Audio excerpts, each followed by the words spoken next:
আসসালামু আলাইকুম। আজকে আমি ছাদ বাগানে চলে আসলাম আমার আখ গাছ নিয়ে। আজকে আমার ফিলিপাইন ব্ল্যাক আখ গাছ দেখাবো আপনাদের। অত্যন্ত রসালো ও সুমিষ্ট এই আখের জাতটি। আখগুলো গাঢ় কালো ও বেগুনি রঙের হয় এবং খুব নরম ও রসালো হয়।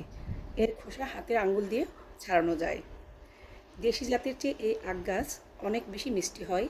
এটি শিশু থেকে শুরু করে বড়রা সবার কাছে খুবই পছন্দনীয় এবং চিবিয়ে খাওয়ার জন্য খুবই প্রিয়।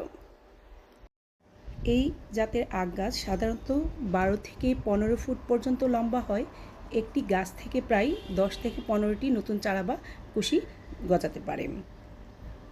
এই আখ চাষের জন্য খুব বেশি সার পানির প্রয়োজন হয় না এবং একবার রোপণ করলে পরবর্তী 3 বছর পর্যন্ত নতুন করে আর রোপণ করতে হয় না। এই আখ গাছ অনেক জায়গায় ক্যালিপুসা ব্ল্যাক রিবনস কেন বা শুধু ব্ল্যাক সুগার কেন নামে পরিচিত। বিরল ও আকর্ষণীয় কালো রং, বেশি রস, স্বাদ উন্নত ও বাজারে উচ্চমূল্য পাওয়া যায় এবং রোগ প্রতিরোধ ক্ষমতা তুলনামূলক ভালো বলে এটি বেশ জনপ্রিয়। আজকের মতো এখানেই। Happy gardening.